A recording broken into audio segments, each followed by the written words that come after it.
Good evening, everyone. I'm Nehemiah Frank, the founder and editor-in-chief of the Black Wall Street Times. I'm also a descendant of families that survived the 1921 Tulsa Race Massacre, but through resilience, rebuilt our beloved community.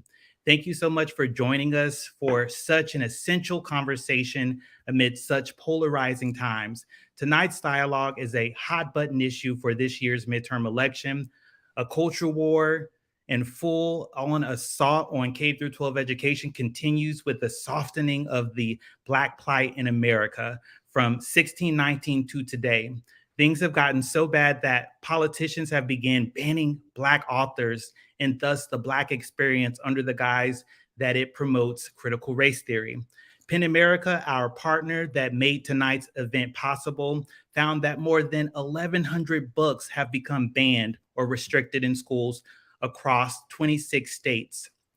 In Oklahoma, as a result of the passing and signing of 1775 into law, books involving race, race relations, and racial history are being snatched from bookshelves. It is a sad realization for a state that just commemorated the 1921 Tulsa Race Massacre, which was the most horrific racial violence against Black lives ever to occur on domestic U.S. soil. The idea of Black Wall Street's swelling economic power for formerly enslaved people and their descendants was unsettling to those who were not used to change. Moreover, and it had not been for mighty pens, the story of Black Wall Street, its prosperity, its tragedy, and most importantly, its resilience would have never been fully understood. So tonight, we ask this thought-provoking question: what is the media's role in the era of book bans and the prohibition of Black authors and Black experiences? Tonight, we welcome our panel of Black excellence: Kenneth B. Morris, a descendant of two of the most influential names in American history, Frederick Douglass and Booker T. Washington; Mariama J. Lockington, an author for Black Girls Like Me, among other works, nonprofit educator and transracial adoptee who calls many places home; Professor Quresh Ali Lansana, an Emmy Award-winning producer and published author of 20 books in poetry, nonfiction, and children's literature; Onika Asamoah Caesar, the owner and founder of Fulton Street Books and Coffee and proud mama to Hadessa; Anthony Cherry, a James Madison Fellow and an Oklahoma history teacher. And before we jump into this thought-provoking convo, we'd like to thank tonight's generous sponsors: PEN America, the National Parents Union, Charles and Lynn Schusterman Family Philanthropies, and the George Kaiser Family Foundation. So let's jump right on in. Question number one.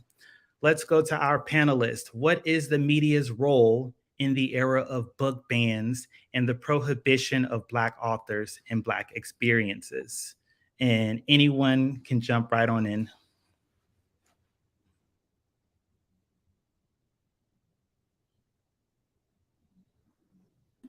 I'm going to go ahead and jump in and get it started. Usually I love silence, but for some reason in this moment, I was like, no. I will say this. I think that we don't get to a place in community and society where book bans are being enforced without some form of media having paved the way for it to be okay to silence marginalized voices. I am not one to say that media is to blame for everything, because I think media is a reflection of the communities that those folks come from. But I do think because media has not been willing to call a thing, by the time we have gotten to book bans, the conditions for the dehumanization and the decentralization of voices and the silencing of voices has already happened. So I'll just start by saying I think that media has in part paved the way for us to be where we are with book bans today.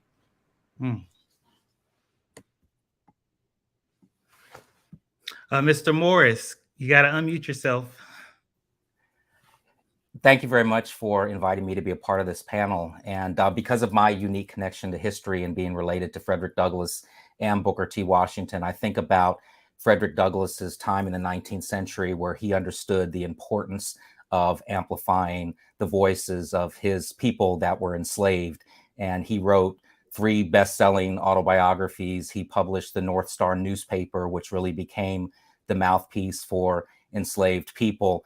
And so again, understanding the importance of really amplifying voices of marginalized people is where we are today. And I think that the media could definitely do a better job in covering, these book bans and talking about, the importance of, young people having an opportunity to learn about history, to learn about the true history in this country, not the whitewash narrative that we've been given, where people of African descent and people of Native American descent have been placed in an inferior position by design to prop up white supremacy. And so you see these conservative-driven book bans that are reactionary and trying to, again, cover up the true history of this country. And for us to even to start to have conversations around healing and reconciliation, I believe that we need to have a reckoning of our past, which involves truth-telling. That's good.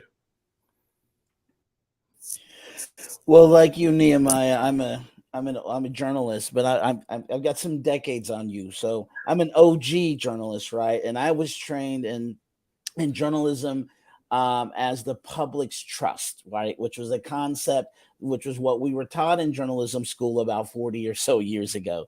But since then, where you find where you can trust, where the public can trust what's being presented as news and information, of course, has changed dramatically over the last several decades. But so the media, certainly, to agree with my colleagues, right? The media has a role in perpetuating such business. Thinking about, of course, in Oklahoma, many folks are introduced to people who don't look like them through what medium? Through local television news. And that news more often than not, portrays folks of color, Black and brown folks, as negative, right? Or as criminal. And that's still, right? Which is why I mess with radio while I work with radios, because radio reaches 99.5% of the households of this country. Television, just about as much, right? But the idea, again, and I think it's sometimes hard for folks to believe in the major cities sometimes, right? That local television, local broadcast news in particular, is still a very pervasive and often the first time and most consistent ways in which folks are introduced to people who don't look like them. And then that brings me to this quote that I read that I love, and it's from a white author of a banned book. Her name is Lori Halse Anderson, and she wrote, she says, "Censorship is the child of fear and the father of ignorance." And that quote is everything, particularly, and she's a white author of a banned book. Now let's apply that to Black and brown authors and Black and brown folks with this idea of fear, right? The idea of fear and the father of ignorance, right? The child of fear, the father of ignorance. We have been that. My goodness. For how long? Right? I'll stop there. My gosh. That's good. I'll just jump in. Hi, everyone. I'm really happy to be here and part of this conversation. I think one thing that's really interesting to me, and Q, you just mentioned this, that there's a lot of fear when it comes to experiences being taught in classrooms that are maybe foreign to some of the students or teachers in the classrooms. I think there's a lot of conversation about creating safe spaces in classrooms, but to me, a safe space doesn't necessarily mean that everyone is comfortable all the time, right?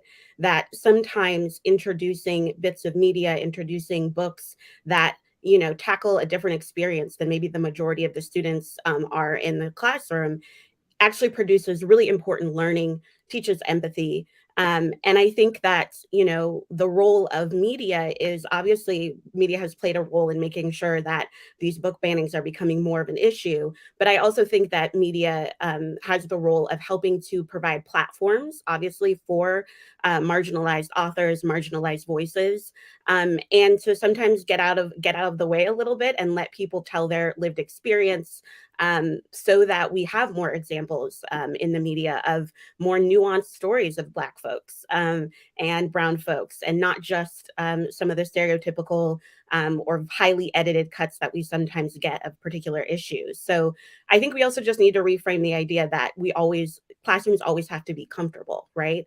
Like we want young people to feel like their voices are heard and that they can grow and learn and that they can see themselves represented. But it's okay for a white student to feel uncomfortable about reading something about slavery because it is uncomfortable. And we need to make room for that as well. Right. And it's uncomfortable for everybody, right? Yeah. I mean, as the Black student in the class, I definitely felt, targeted in a sense, but in a healthy way. People were curious about my history suddenly because, in the little paragraph that we got about institutional slavery in my history book, people wanted to know what was my plight, right? What was my ancestors' journey to get me to be in that classroom at that time.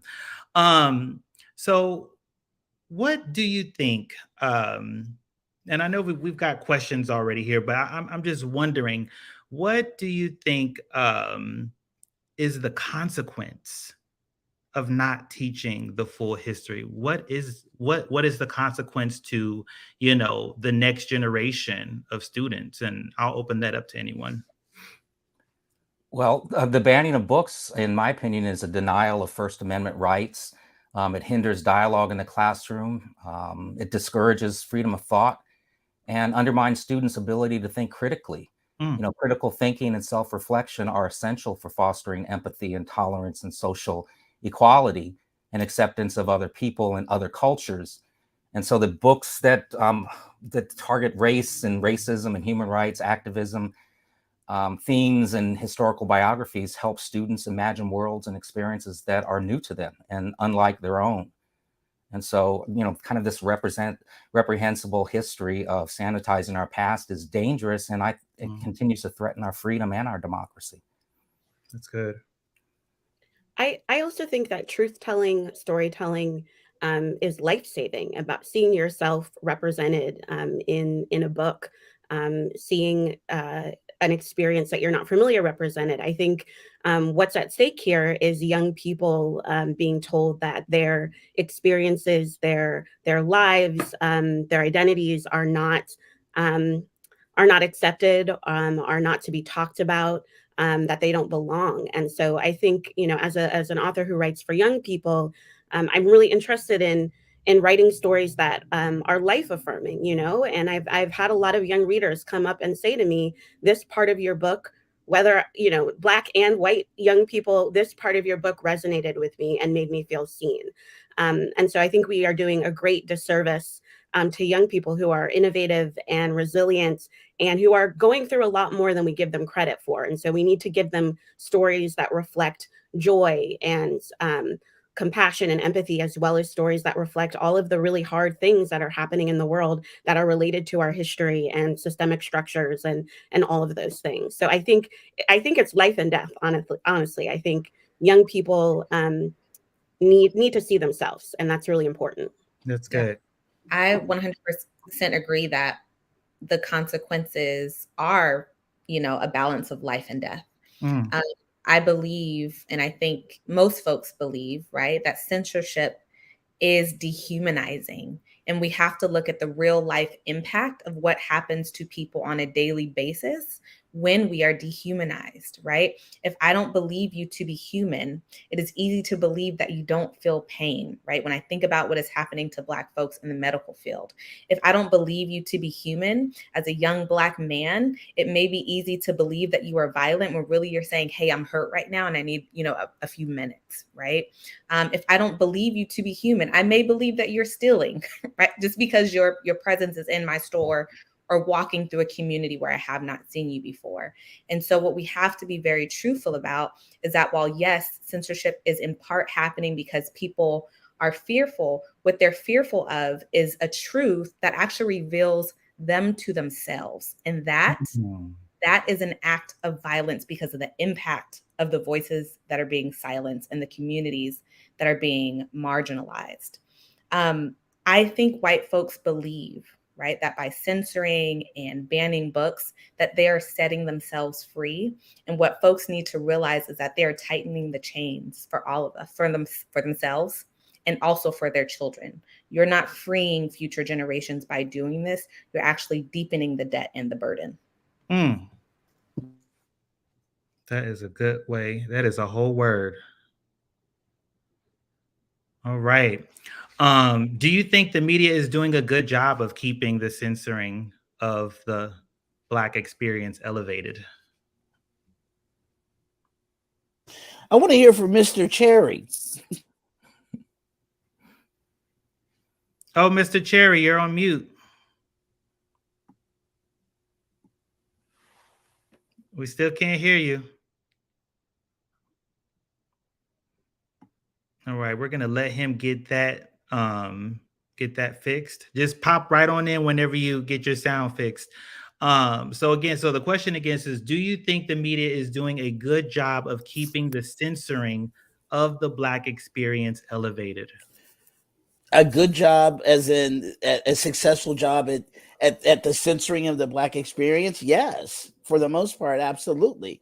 I mean, what we have is a perpetuation of ignorance based in a maintaining of the status quo, right? Which is, or a maintaining of the dominant cultures, as Onika said, fear of Black and brown folks by dehumanizing and erasing our history, right? And part of what comes to mind to me, and I hope, Anthony, you'll be able to jump in this because you are teaching in a high school right now. But I've spent 7 years as a reading and language arts editor at 3 of the largest textbook companies in the country. And during those 7 years, I can't tell you how many battles I had with my managing editors and whatnot about different types of images, different types of language, about nuances, and thinking again about these are K-12 textbooks. I worked in middle school and high school.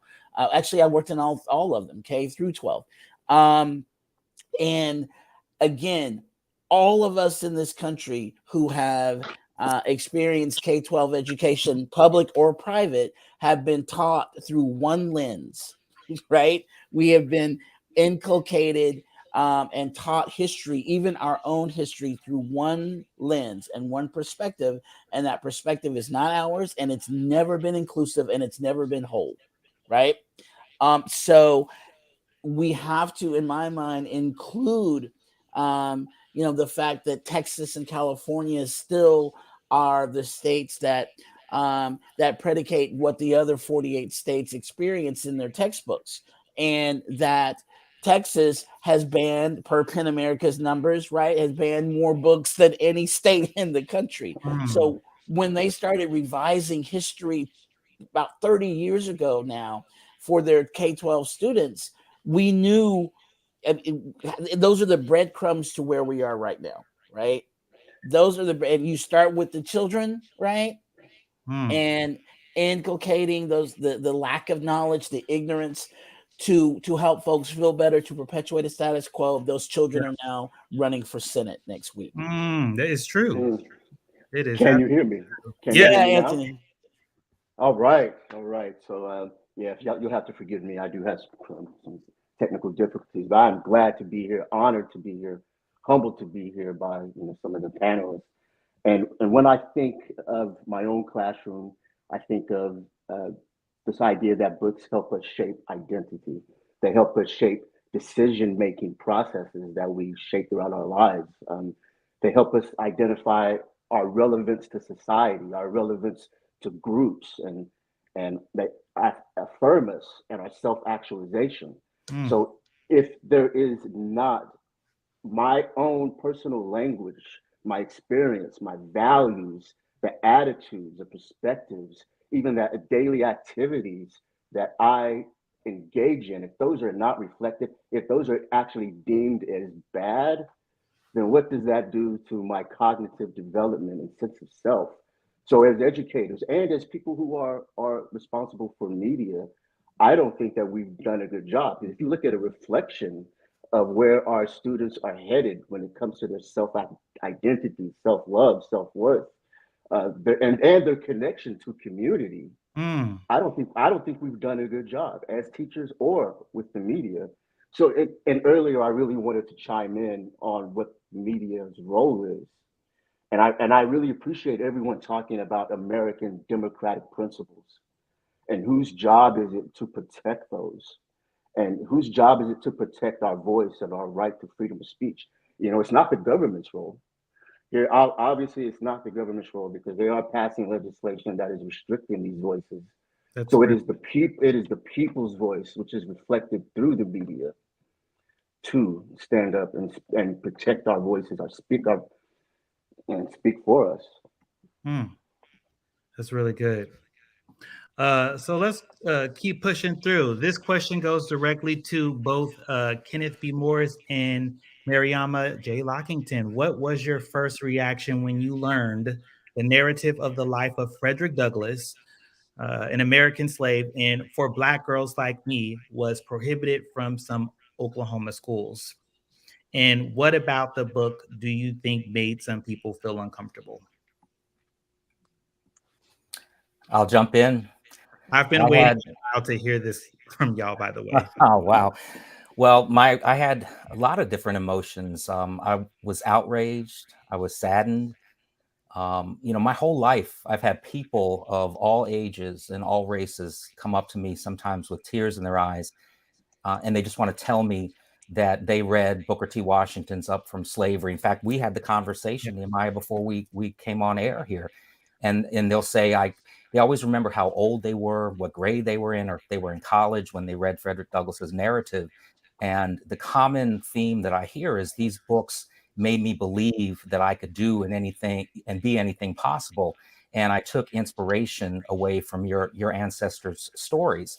And if I could thank them in person, I would. But since I can't, you become the conduit to saying thank you. And so can I give you a hug? People used to pinch my cheeks, kiss me on the cheeks, pat me on the head, but they just wanted to say thank you. So I know in my spirit and my soul how my ancestors' books can inspire young people. Frederick Douglass had a great quote. He said, "It's easier to build strong children than to repair broken men."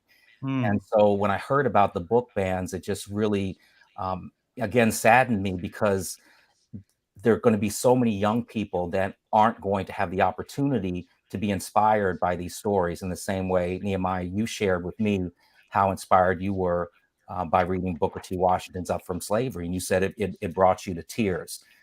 So we are working on a project at our organization. I'm co-founder and president of Frederick Douglass Family Initiatives, and it's called 1 Million Abolitionists. And we've published a special bicentennial edition of Frederick Douglass's first autobiography. And we're working with foundations and corporations and individual donors to put 1 million of those books into the hands of young people all over the world. So we're going to put them in the hands of where young people gather out of conservative media hysteria. So, that's one project that we're working on to make sure that if the books are going to be banned, we're going to find other ways to get them into the hands of young people. Very good. I love that. I also think that we don't give young people enough credit. I mean, these books are being banned, but they'll find a way. Like there are organizations and platforms working to make sure that students have access in other ways, and students are going to seek those out as well. So I am when my book For Black Girls Like Me was banned or challenged, it's actually been banned and challenged in a couple different states. I have to say that my first reaction was, I'm not surprised. I'm not happy about it. I'm saddened by it. Much like Mr. Morris, I cannot tell you how many young people have come up to me and said this story was the first book I read cover to cover where I saw myself in, and I don't even like reading. How many students have come to me and said, because of the main character, I now make people say my full name and pronounce it correctly. Students saying, I've never seen an adoptee represented in a book before, and I'm in the system.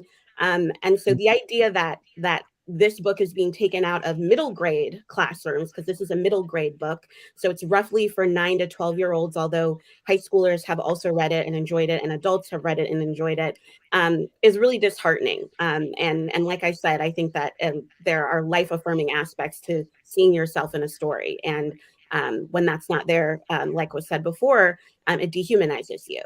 My book is about a transracial adoptee. So it's not an autobiography, but it is inspired by my own experiences being adopted, separated from my family of origin, and raised in a white family. And when I was a young person, and growing up in the 80s and 90s and looking for books with faces like mine on the cover, with families like mine, I did not find those books. And so I love the Toni Morrison quote. I'm paraphrasing.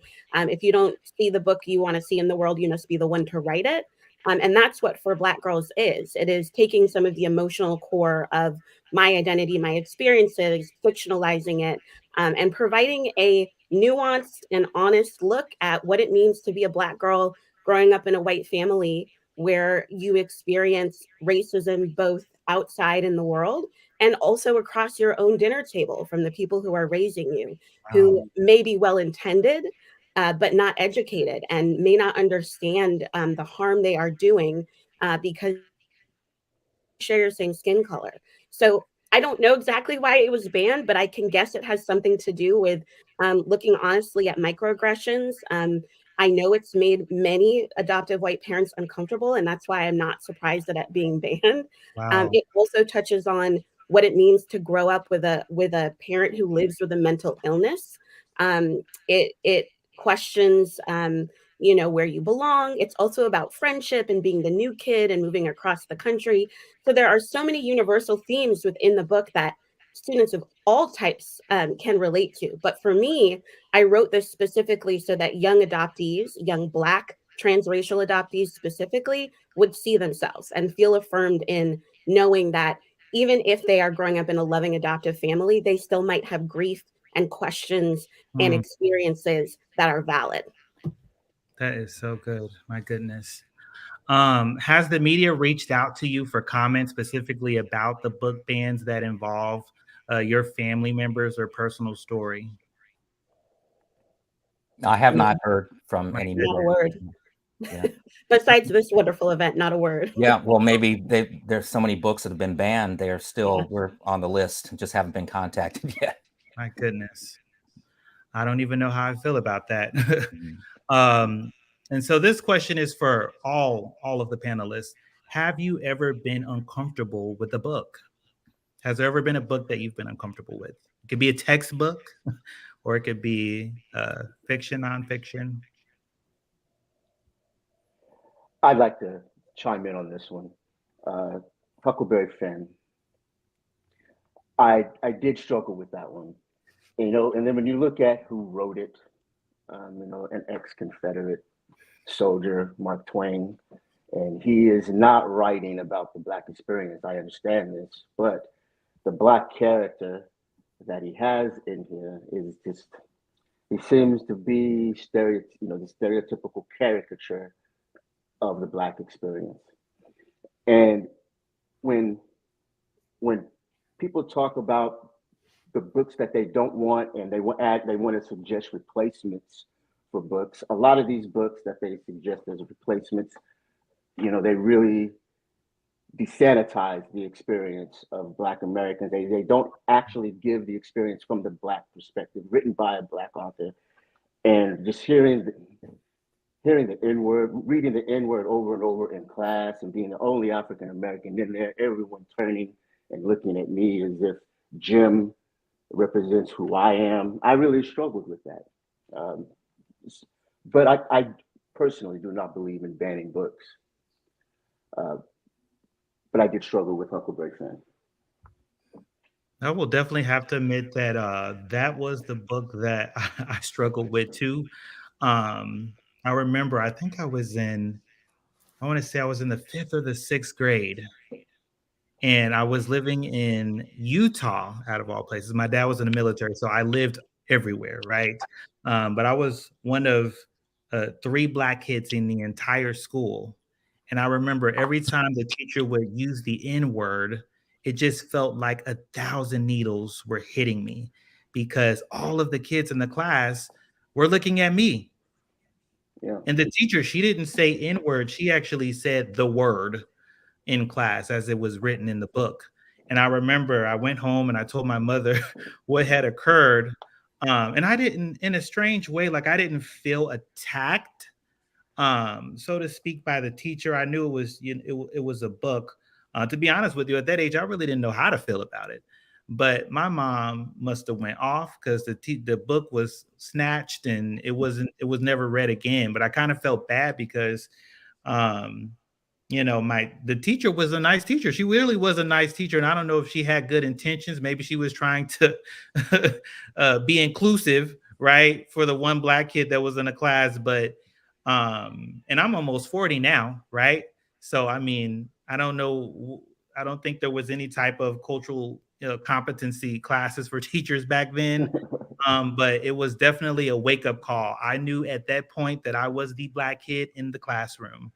I would just like to add that, Native Americans, they do not like non-Native Americans writing about their experience and creating these cultural fictions. They have agency. They do not like that, and they push against that. I would like to see Americans have that same agency and push. If we see something, a representation of us that we don't like, we create our own representation of ourselves. Publish those, we support those, we put money behind it.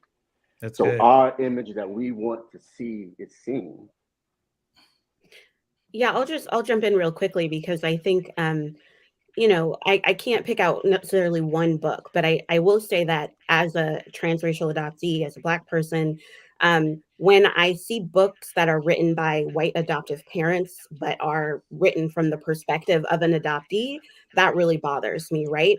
Because there are a lot of assumptions made there. That's not a person who's actually living that experience. They're living the experience of a parent, but they're not living the experience of their child. And so again, writing this book, my book, I think is only, excuse me, my neighbors, my book is only one of maybe 2 middle grade young adult books that are written by a Black adoptee featuring a Black adopted character. Wow. And there is an importance to that, right? I think oftentimes adoption is thrown into media and stories in a really positive way or in a fairy tale way or in ways that are really stereotypical, but there's a lot of nuance to the experience, just like there's a lot of nuance to being a Black person in the United States. And so we need stories that attend to all those nuances. And we need publishers to understand that just because they have one Black writer writing about one area of Black experience doesn't mean there isn't room for a vastness of Black stories. And I think sometimes there's a tendency to say, oh, we've got 3 Black middle grade writers, so we're good, and we can move on. And that's just not the case.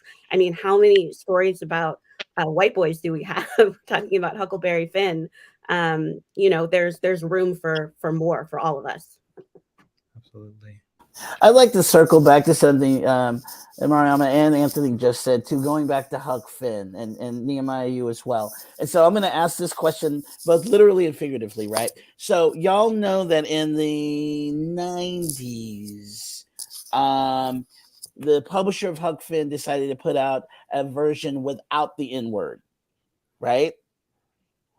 And I don't recall, and maybe some of you do and can help me out, if the movement to create this, inward sanitized version of Huck Finn was because of us, or because of some other kind of I don't know, white guilt or something, right? But the question here, and that's part of the figurative and the literal. But the question here is, did the removal of the N word from Huck Finn make the book any more palatable for you? Right? And the answer is probably no. Right. It's probably no, I would assume. Anthony, what are you thinking? Yeah, I would say no, absolutely. It's, definitely the N word stung quite a bit, but still it's overall the caricature and representation of the Black male in that book. Yeah. Nehemiah? No, I'm sorry, go ahead. Yeah, so I think if had I been, if let's just go back to the 6th grade, right? If the teacher would have said N word, I don't know what would have happened in the class. I'm thinking that, a kid probably would have been like, N-word, what's that? And then the teacher would have had to explain what was going on, So I think you're absolutely correct that, it doesn't take any less sting out of that word if it's used in that context. Yeah. And then the answer, I'm sorry, Onika, go ahead. No, I was just going to say the other thing that this is definitely highlighting, just listening to all of your experiences, is that we need the stories. But the other challenge that we're facing is that we also need educators and systems, right? That have the competence to hold developmentally appropriate conversations that allow people to walk away with the right takeaways and to be able to hold space for how everyone enters that conversation. Look, she's ready to preach too. Yep. Mm-hmm. Yeah. So I want to double back and answer the question for myself, right? And it'd be interesting to well, I'll just put it out there, right? So the book that has been most vexing to me over the years is, other than Mein Kampf, right, is Uncle Tom's Cabin, right? And so it's interesting that, then Anthony would go to the Huck Finn, y'all would go to Huck Finn, and we look at Uncle Tom's Cabin. And again, thinking about Harriet Beecher Stowe wrote that as some sort of abolitionist tome. Let me back up. White abolitionist tome, right? And yet it makes my skin crawl. I mean, it literally makes my skin crawl. And thinking about that in the context of, say, there's a white writer who's been publishing now for 20, 30 years named Susan Straight. Some of y'all probably familiar with her. And Susan Straight is a white woman out of California. And about 20 years ago or so, I mean, she's written many novels about the Black experience. But right after the Rodney King Rebellion, she wrote a book about a Black family living in South Central. Right. And she still gets praises for her depictions of writing of folks outside of her culture and experience, outside of her authentic experience. Mm-hmm. But we don't believe in censorship. But do we, how y'all feel about that? I'll park it there. Well, I just wanted to jump in talking about Uncle Tom's Cabin, and that's a book that's made me uncomfortable for a lot of reasons. But in particular, Uncle Tom was based off of a real life character, Josiah Henson, and we know how the Uncle Tom moniker has been perpetuated in the Black community, and what that means. It's like the worst thing you could say to a Black person, a Black person saying to a Black person. But Josiah Henson was this person that escaped from slavery, and he starts a settlement in Dresden, Canada, and he was like, that should be a positive thing to say about somebody if you know who the true character was. But I just wanted to talk about a book that made me uncomfortable, and you may be surprised, and that's Frederick Douglass's Narrative, his first autobiography that was published in 1845. And most people that descend from people of African descent that were enslaved can only imagine how their ancestors were treated and the exploitation and the brutality that they went through. I can read my ancestors, Booker T. Washington's Up from Slavery and Frederick Douglass's Narrative, and get a firsthand account directly from them. And, when I first read the Narrative, I think I was probably about 11 years old, or the first time I tried to read it, and I couldn't get through it. And even to this day, I'll read it at least once a year. And I have difficulty getting through it, even though I know what's coming, because again, my ancestor spent 20 years enslaved. And, you know, people would say to him, they would see this white-haired statesman later in life who was the first African-American nominated for vice president of the United States, first African-American U.S. Marshal, first African-American ambassador and consul general to Haiti, first African-American recorder of deeds in the District of Columbia, and the first African-American to have a statue dedicated in his honor in 1899. And they would say, Frederick, you know, where'd you go to school? I need to know where you went to school. Where'd you get your education? And having never spent one day of his life in a classroom, he was a self-taught scholar. He would respond on occasion by saying, my diploma is written on my back. And his diploma was written on his back. So, you know, there are books that make you feel uncomfortable, but they can make you feel uncomfortable in a way that's positive and moving forward. That's so real. That's good. Yeah. You know, I'll tell you that, you know, as a descendant of families that survived the massacre, for me, you know, for those who have Greenwood 100, the magazine that we put together, it was very difficult to go through that.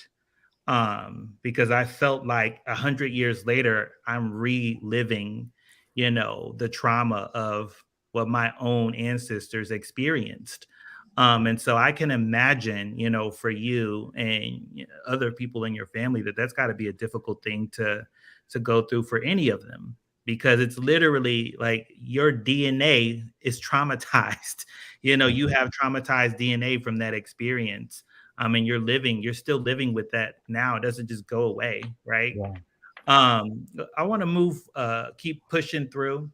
Onika, as a bookstore owner, have you seen an uptick in sales on books that are becoming banned in K through 12 education? And has the media reached out to you about these book bans? Yes, absolutely. Adults are like children. You tell them they can't do something or whatever the case is, and everyone wants to do it. So especially for books that are banned or being challenged, we always see an uptick in the sales of those books. We have had a few local media outlets kind of reach out to ask us what we are doing in response to book bans. So it's been an interesting conversation. The challenge, though, is how do we sustain the attention in a way that leads to change, that we don't continue to kind of come back to this place every few years. But always see an uptick in book sales for sure. Good stuff. Quraish, we are living in strange times. What about these Black books and Black experiences drives fear? Should they even be concerned about banning books? I'm not sure who the they are, but I will tell you that the banning of Black books and Black experiences is about, in my opinion, about not wanting to address real history, the truth of history.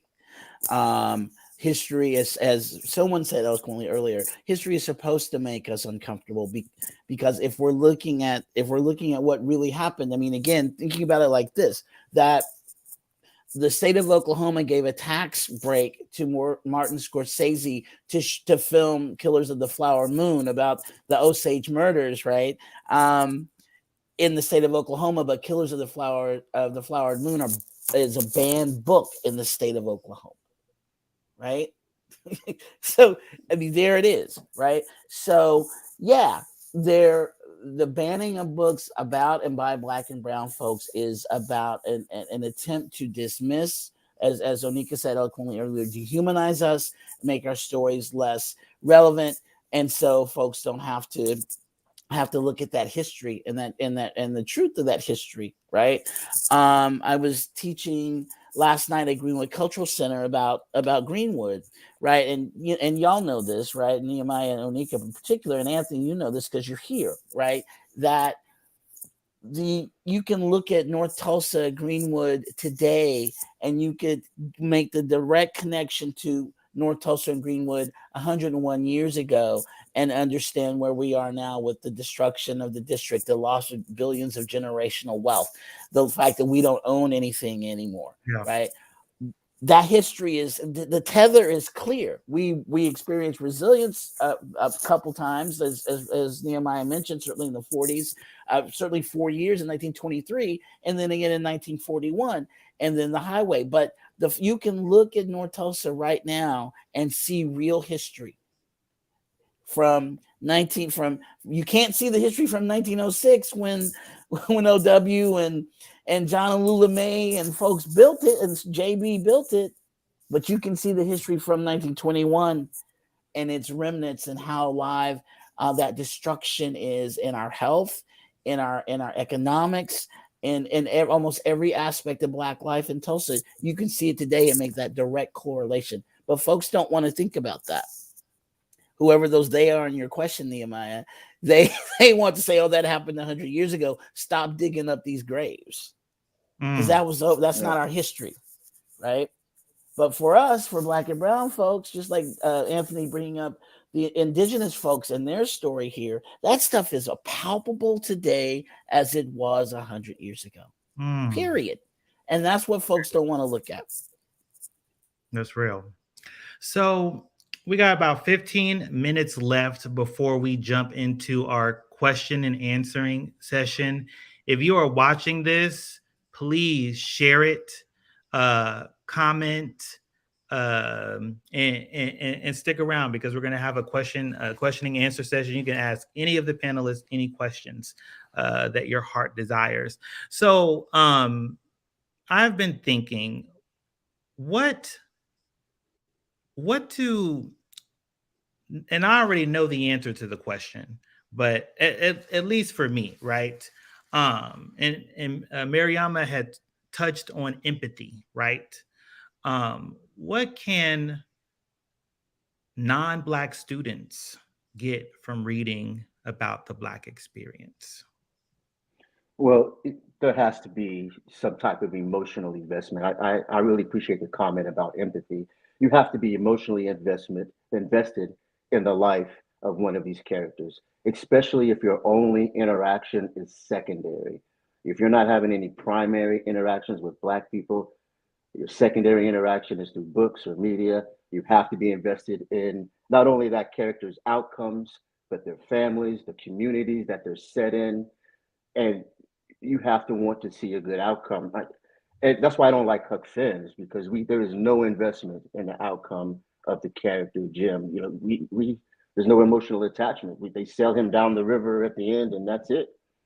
But I think empathy, also seeing someone that they're not normally seeing next to them every day in a story, and caring. I think empathy, yes. I also think wholeness, right? Because white folks are not white. They don't exist in whiteness without Black folks being Black and us existing Blackness. And so if you deny the existence of Blackness, you're denying your own sense of wholeness. You're only white because I'm Black. And if you want to pretend like we're not here, right, you're never going to get to a sense of how you became white and how you exist in community today. The other thing I think is that we fail to remember, right, that we all contribute to society. And so without understanding how interconnected our outcomes are, right, we're going to continue to see society and community have this social and cultural deterioration. That's real. That's good. And economic as well, right? Yeah. Yeah, I also think that, like Mr. Cherry said, you know, students have to have an investment in the character connection. But like I said before, you know, we're nuanced. We have all types of experiences, identities, and all of those things can be when a character is written well or on the page. And when I do school visits a lot, and I go into 3rd through 8th grade classes, and I do a 15-minute book talk. And sometimes the students have heard of my book, sometimes they haven't. And my entry point is starting talking about friendship, and a friendship that's been tested. And I ask, has anyone had a friendship in their life that's been tested? Because my book begins with a girl moving away from her best friend with her family across the country. And that's where we start. within the conversation. And then throughout the presentation, and it's interactive, we talk about music. We talk about what it feels like to be the new kid. We talk about what it feels like to not feel like you belong in your family, or to feel like someone in your family is sad all the time, right? And then we talk about race, and we talk about the exact experience of the specific character in the book. And so all of those things are things that in some way make my character whole, but also are a part of a lot of other young people's experiences, Good. regardless of race. That's good. And I think that's important. And I had a teacher, well-meaning, come up to me and say, this should just be called For Girls Like Me, because, um, like this relates to all girls. And I said, it can relate to many types of different girls, but I wrote it for Black girls like me. And that's also important, right? That is in the title, and that shows up. And I can't tell you how many times I've been at, a book fair where people are walking by, and, a Black young person, a Black girl will see the cover and just instantly come over and say, that book is for me. I have no idea what it's about, but it's for me. And there's an importance to that too.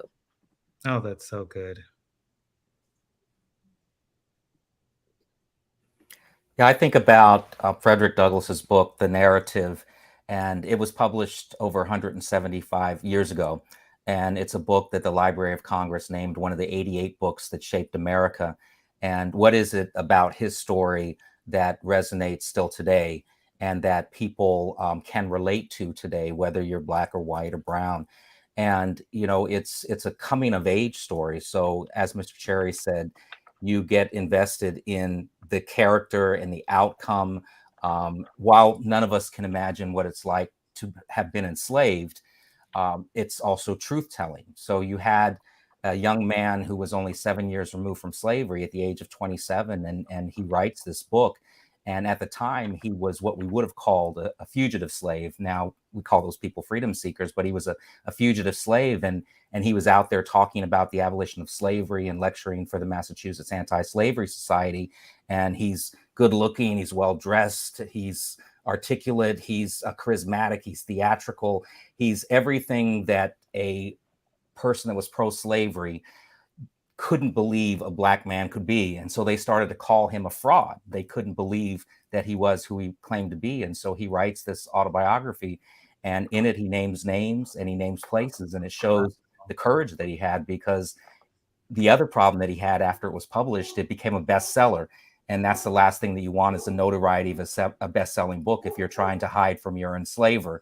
And so it really shows you the courage he has. And yes, the book still resonates today. That is so good.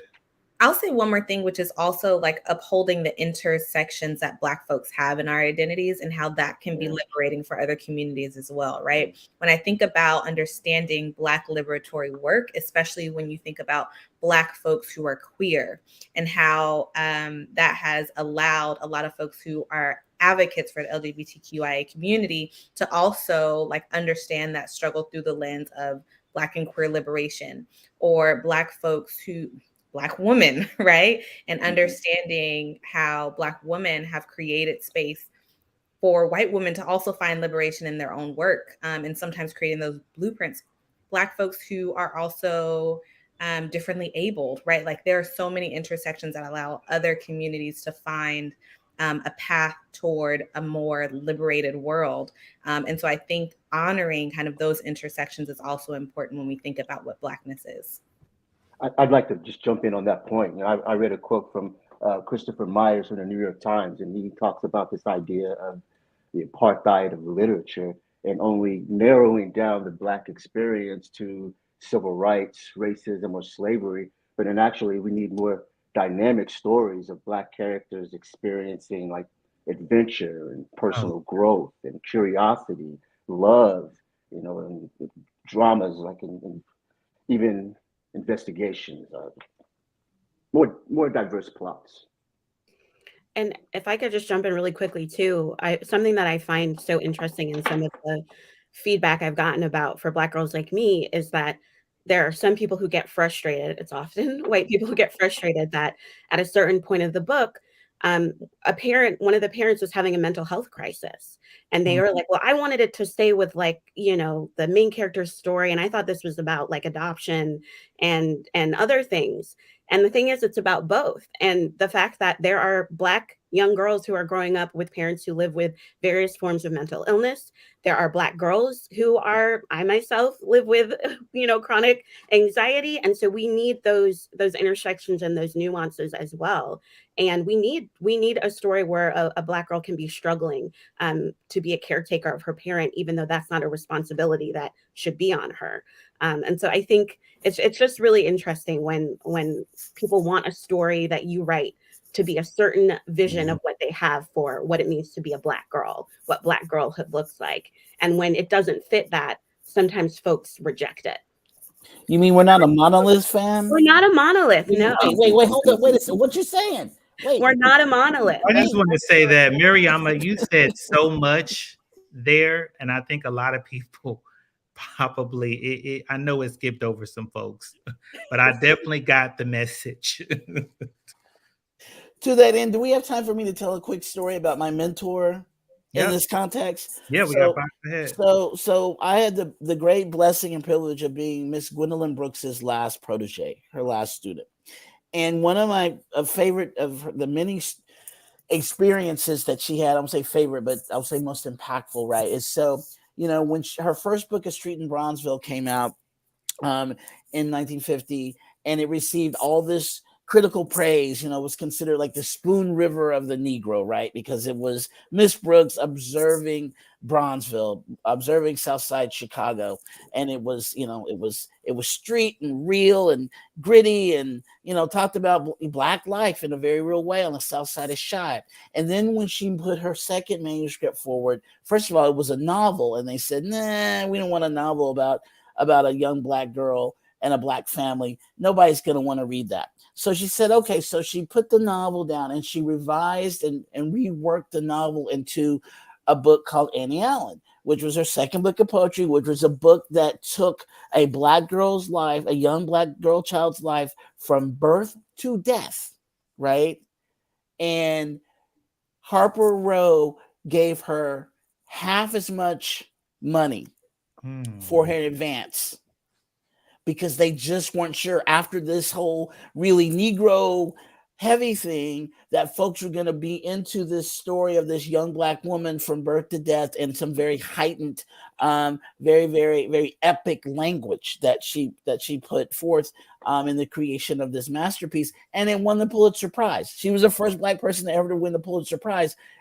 And it was, her command of language, of course, unquestionable. But the idea that she took half as much in advance for a story of a young Black woman growing up from birth to death with this epic, vaulted, heightened language, like we weren't worthy of Iliads and Odysseys.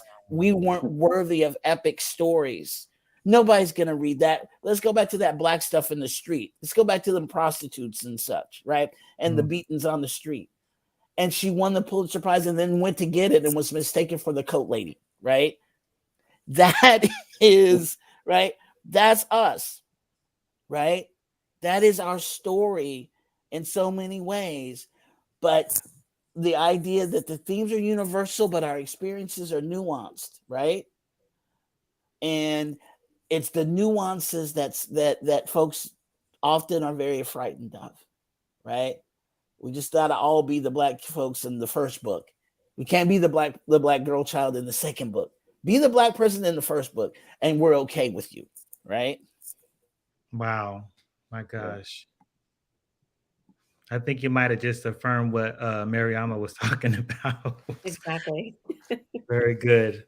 Well, you guys, we are pretty much at the top of the hour. So if you have any questions for the panelists, please ask them. We are here to answer your questions.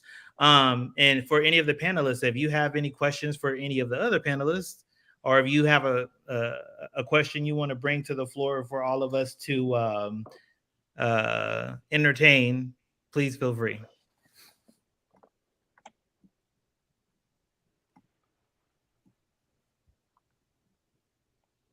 Anybody. A question that I like to ask is just, is there a book from childhood, from young adulthood that you remember feeling really like seen by? Like you read a book and it was like this, I see myself on the page here. And what book was that? No pressure. I think Onika is grabbing a book off the shelf right now. Awesome. So this was like my favorite book. I love that book. Yes, A Girl Named Disaster. Yes. I definitely had high hopes that, I had a parent somewhere in another, I don't know where, who I was going to get to run away to. But I love this book and like the nuance of girlhood and managing emotions and connection and disconnection with family and passing down almost like generational trauma. I mean, I read this book multiple times. It was probably the first book I read over and over. My daughter just turned with the light. Girl Named Disaster, favorite book. It's a great book. I'm so glad that you brought that up. So we do have a question from Dion. My high school AP teacher told our class slavery wasn't that bad. As one of 2 Black students in class, I didn't have the language to respond. How did you find your voice? What a great question. First, I would say you have to be knowledgeable. First, you can't expect the dominant culture to provide you with the information that you need for self-actualization. You're going to have to do your own journey intellectually. Look for mentors who suggest books to read, but you're going to have to be knowledgeable if you're going to come to someone in a position of authority over you and exercise agency. That's my first suggestion. That's a great question. We do a series of Underground Railroad trips for educators, and this past summer we did 5 week-long trips. And by the time we're finished, we have about 250 teachers.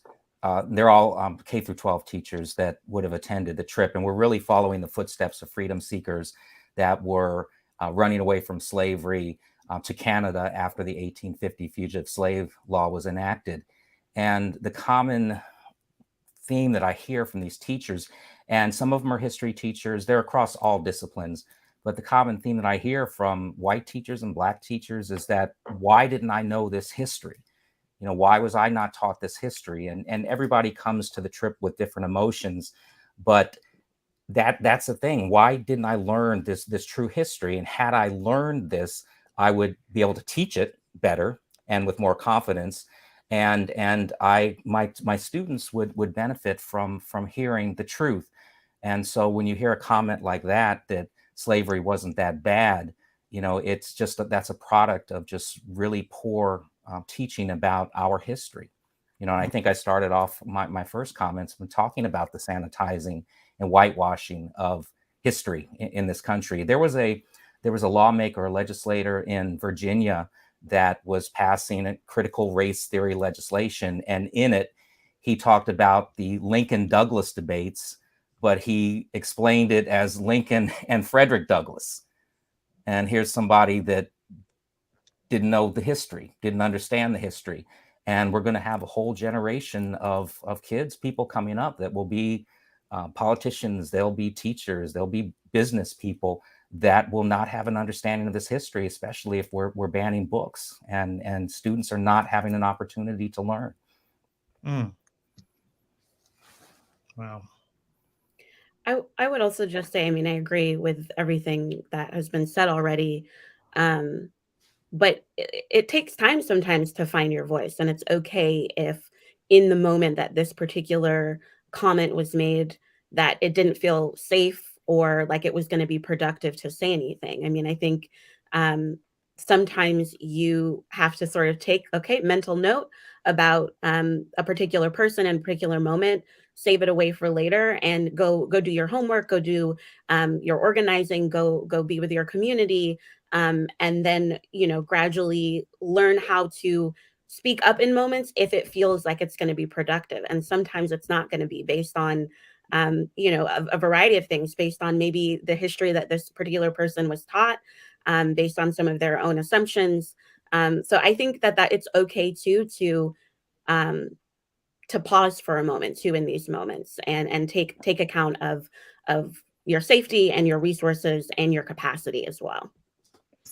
Yeah, and just to jump in and piggyback on what Fam just said too, particularly, and I think most of us on this panel can relate to this to a certain extent, right? Being one of two Black students in a classroom can be debilitating, can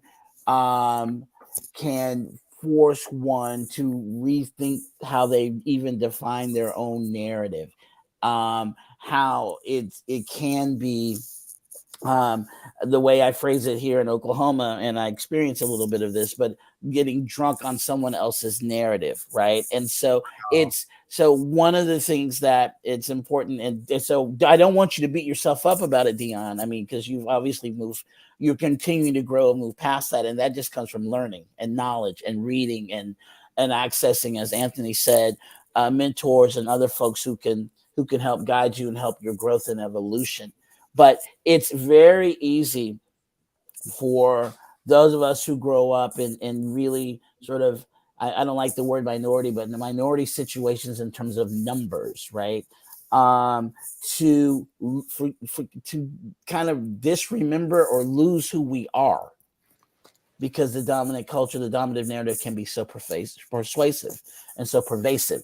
So just don't beat yourself up, and please move, try and heal in the ways in which Mr. Cherry and Mariama have suggested, that it's about going and getting that knowledge every way you can access the knowledge to continue to remember that our history is rich, and that we are defined by love and resilience. Right. And if you remember that and you start to really internalize that based on going and getting this knowledge, you'll be good, and you'll be good for all of us. And that's what we need. We need us to be good for us, right?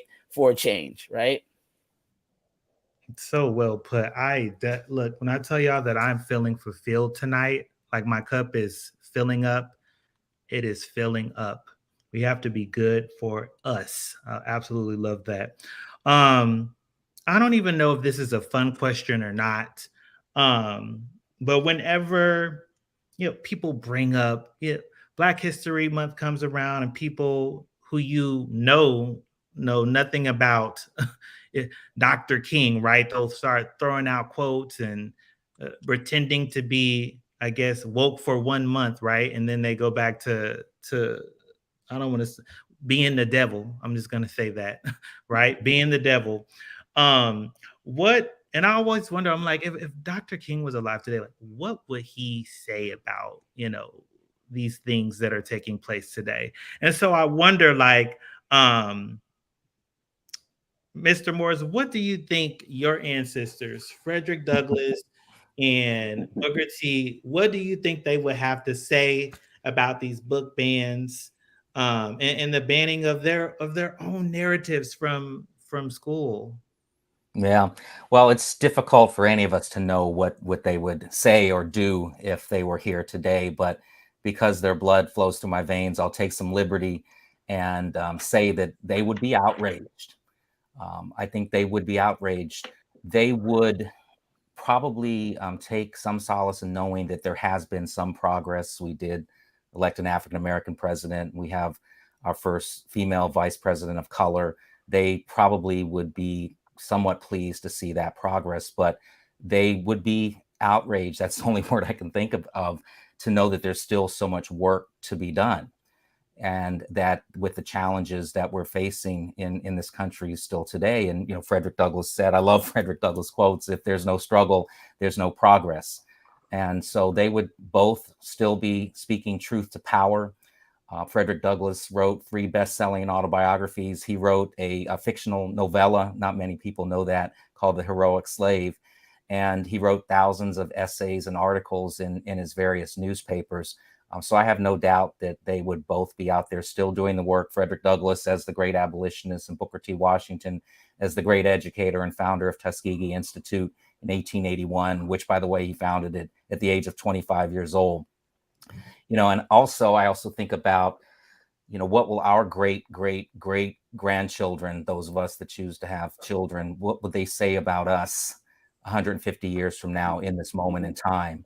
Were Mm. we on the right side of history, or were we on the wrong side of history? I was having a conversation yesterday about some descendants of people that I know that would be embarrassed for people to know who their ancestors were. And they will not sit in a room when their ancestors are being discussed because of how horrible they feel and how embarrassed they feel. Unfortunately, I don't have that problem because my ancestors were on the right side of history. And I know all of us, and hopefully everybody that's tuned in tonight will be on the right side of history and speak truth to power and do the work that needs to be done, because history lives in each of us. It doesn't just live in me because I descend from two people that have some notoriety, but we all descend from people that made a difference, people that sacrificed maybe their lives just for the freedoms that we do have, maybe have sacrificed their lives just so that we even have a right to sit in a classroom or sit here and have a conversation about these issues. And when we talk to young people about this idea that greatness flows through all of our veins and we all stand on the shoulders and walk in the shoes of those that came before us. So I have to jump in real quick, right? I'm going to throw a curveball at you. Through discovering my own history, right? I've discovered, right? Of course, my last name is Frank. So I discovered that my third great grandfather, he was from Germany and he was a Jewish man, right? And he actually owned my third great grandmother. And I'm here because of, his sin or whatever was going on, right?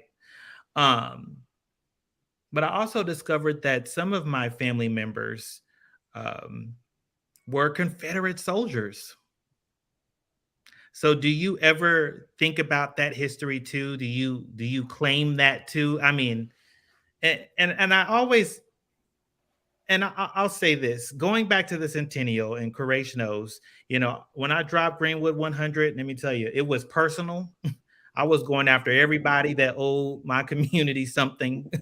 And I wanted to be as loud as I possibly could with the platform that I have.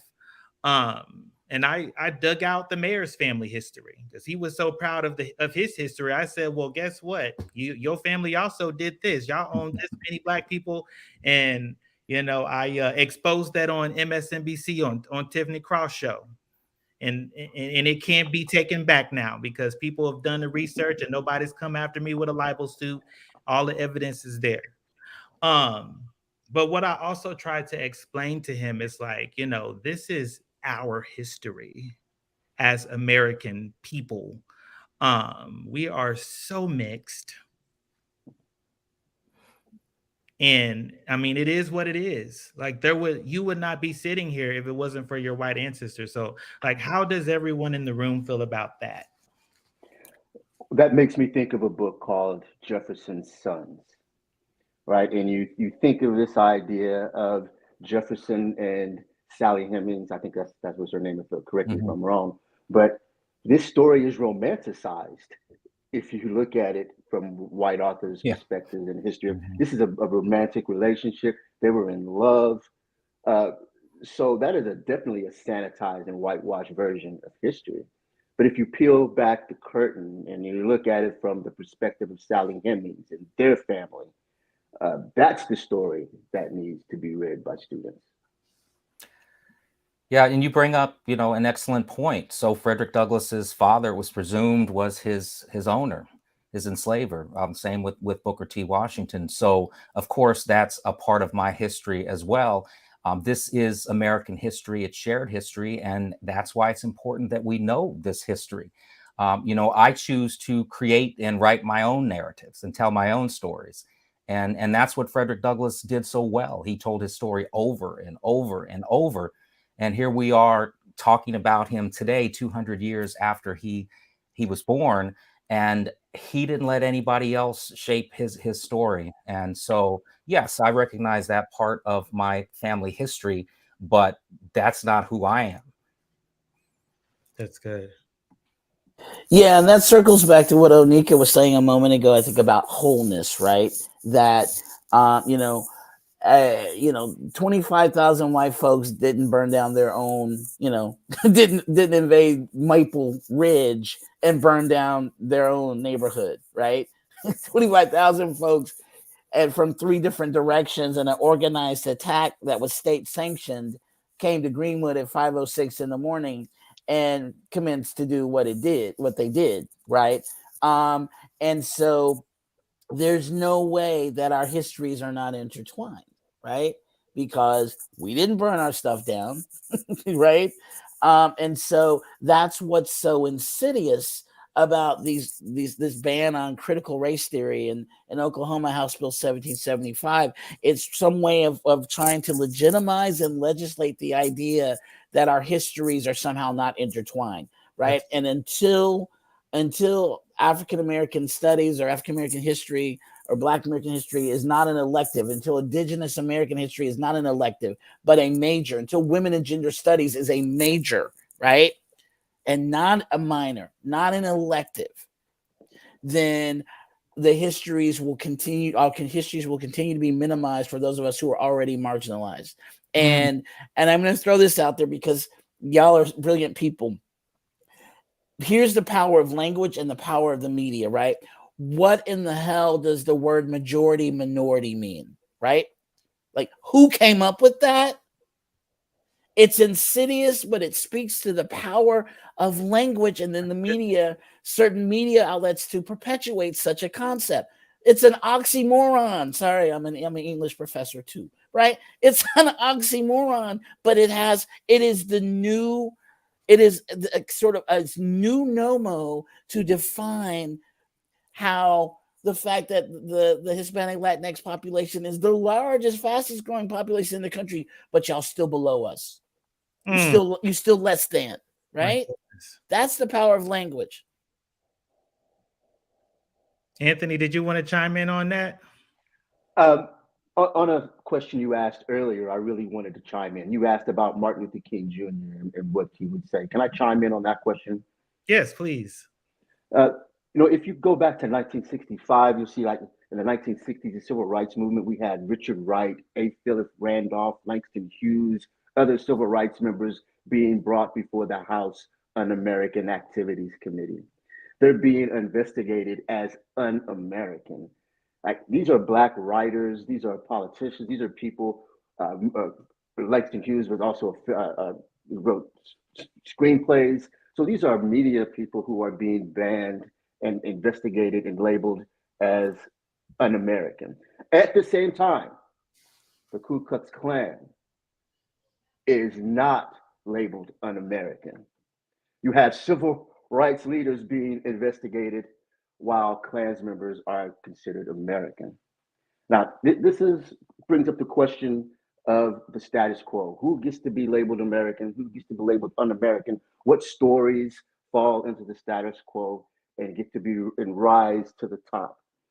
And I say, just like civil rights leaders in 1960s, that Black experience is as American as any other experience.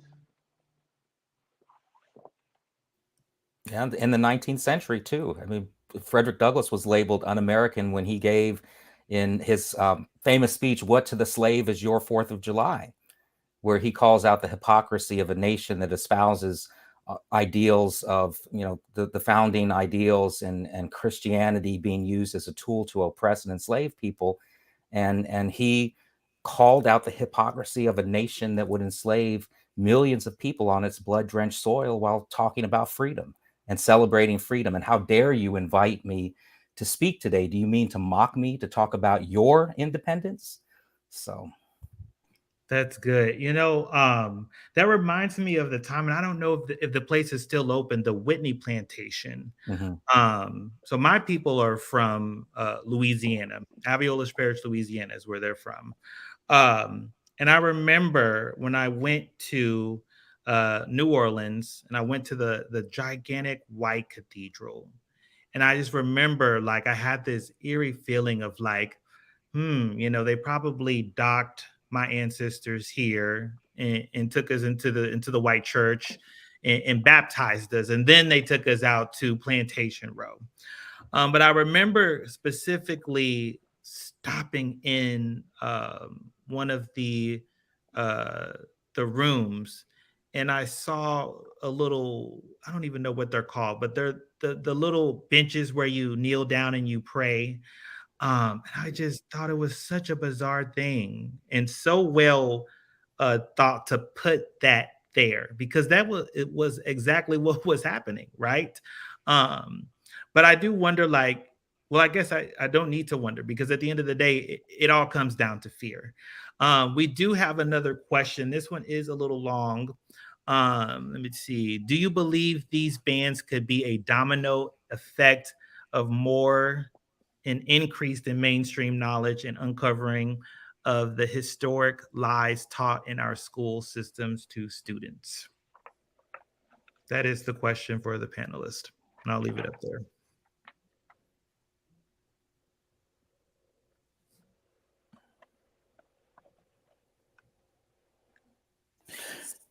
If I'm reading this correctly, and ignoring the question that comes after it, which is not a question, not from you, Facebook user here, but do we believe that these bans could increase mainstream knowledge of history? No, I don't know. I mean, Onika did speak to the fact that that there's an uptick in sales of these banned books in her store, but those are conscious adults, right? Who are seeking this knowledge. I don't think the mainstream as a whole are going to go to Fulton Street or Essewan in LA or the any bookstores, period, and go search for banned books. I think the mainstream as a whole are just going to follow what has been constituted for them by their politicians, their preachers, their pundits, whatever news outlet they watch or listen to, as their norm. And they're going to stay in their lane. They're going to stay in their box. So my personal opinion, it's a great question. My personal opinion is no. I don't think this knowledge, this history will become somehow more prioritized or privileged to the masses because of this attack on knowledge. If anything, I think it'll be exactly the opposite. Yeah, history has shown that it is exactly the opposite, and the desired effect is to keep the populace ignorant of this history. And unless you're, as you said, Q, consciously seeking it out, most people are not going to do that. And we also have to remember that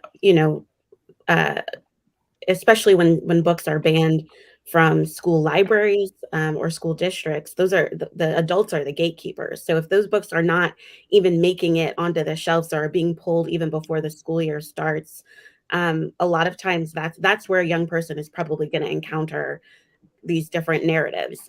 So I don't personally think it will either have a domino effect. I think we have a lot of folks in this world who are happy to just stay in their lane.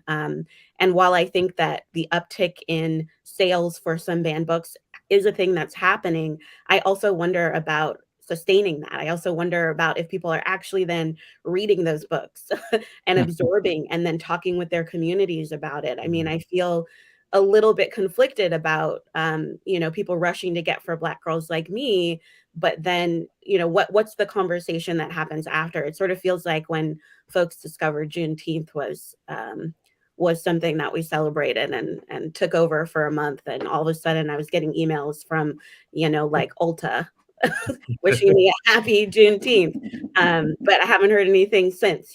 So I don't think it'll be a domino effect. I think it's really dangerous.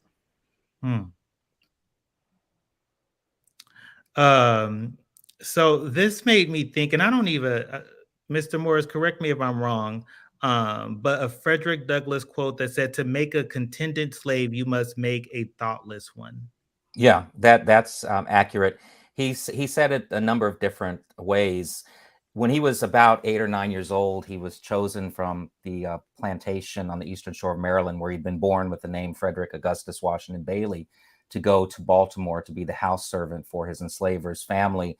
And when he got there, he had a slave mistress that was teaching her son to read and write. She had never had, and I'm using the word slave instead of enslaved, but she had a slave.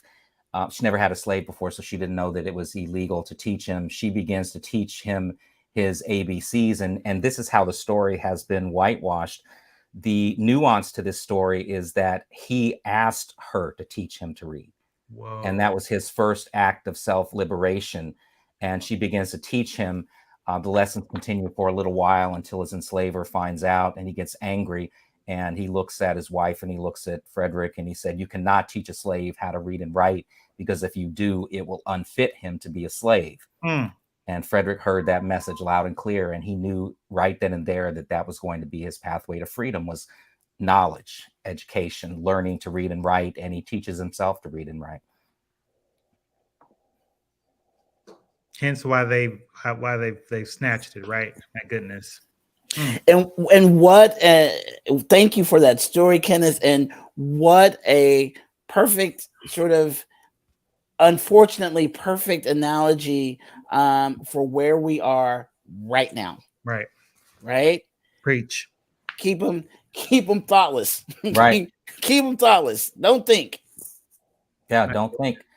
Don't shine any light into the mental darkness. And I remember I had a 16-year-old boy tell me one time I was in Albany having a conversation with teenagers at a barbershop. And I told the story about how Frederick Douglass was always so hungry as a child. And he always had this pit of hunger in his stomach that would never go away. And on occasion, when he would get food, the overseer would take cornmeal mush and throw it into a trough similar to what pigs eat out of. And all of the children, including Frederick, would crawl on their hands and knees as fast as they could to eat what little food was in there, to eat like animals, to eat like pigs. And when Frederick was teaching himself to read and write, one of the things that he did was he traded bread for reading lessons. He traded biscuits, food, something of such great importance. And the young man, got it right away. They said, "So, Mr. Morris, what you're telling me is he would rather feed his mind and have his stomach go empty." And this young boy said, "You know what? If I could just describe what's happening in my mind, it's like a pitch black hallway with no doors, no windows. I don't know which way to turn. I don't know how to get out of it. But what you just told me about Frederick's story, I now see some light being shown into my mental darkness, and I know which direction to point, and I have hope that I can get out of this." Mr. Morris, you just made me think of one of the most influential things that I've read in college, and it was Walker's Appeal. David Walker's Appeal. David Walker's Appeal, yeah. 1829, the first Black man to self-publish his own writings, like the OG of banned books. Yeah, right? He had his printing press burnt down and ran off in Boston, the cradle of independence. So this goes way back, and I like how Dr. Q has tied it into our current experience. Absolutely. My goodness. Well, we are 3 minutes out from closing. This has been, I'll tell y'all this, I am going to remember this panel forever. This is probably my favorite panel. The ones that I've been on TV can't even trump this, because I feel like this is what we should be talking about. And I'm so thankful to PEN America and to the National Parents Union, the Schusterman Foundation, the George Kaiser Foundation, for helping us host this event. We have 2 minutes left, and we know what's going down next Tuesday. What is your message to America? Frederick Douglass had his voice, he had his pen, and eventually had his vote. And, perhaps pen, we need a metaphor, the keyboard. So we have our voices, our keyboards, and our vote. And we have to hold our local politicians, our state politicians, our federal politicians accountable, and demand that they do better and identify policies that perpetuate systemic racism in American institutions, and vote them out if they're not going to do what we need them to do. I know that there's a lot of frustration and people that don't think that their vote matters, but it does. It matters.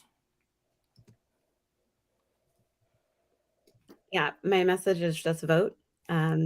Educate yourself on the candidates' votes. And I would also say, I mean, next Tuesday is very important, but I would also say that paying attention to who your school board is and going to meetings and sharing your voice in the face of these bannings, understanding what's on your child's curriculum, what's not being taught, who's missing from it. Some of this advocacy is going to have to come from you. And you know, making sure that we are allowed to have diverse voices within the classroom. So paying attention to that, asking your student what they're reading, what they'd like to read, and making sure we're making room for that.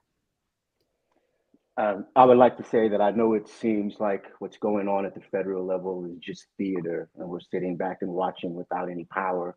But as you so expertly said, we do have more power at the local level, and we can help campaign. It's not too late to volunteer. You can put signs out, you can still call, you can still knock on doors for the candidate that you think represents your values. And I'll just quickly add, because my colleagues here have said everything so eloquently, but get the knowledge of the candidates, get the knowledge of the propositions, and then put everyone that you know who's of eligible voting age in a car, in a minivan, I don't care, and get a bus. Y'all walk as a group, but go engage. It's in this civic duty called voting, right? Malcolm X, the bullet or the ballot, right? So please get everyone you know, get the knowledge, and go vote. Absolutely. Thank you again, panelists, for joining us. Everyone that's out there, thank you so much for sticking around for the hour and 30 minutes. I hope you got something from this panel. I definitely did. I'm going to go early vote tomorrow. So if you have, I believe early voting starts in Oklahoma tomorrow. So get out and cast your voice. Thank you so much for joining us.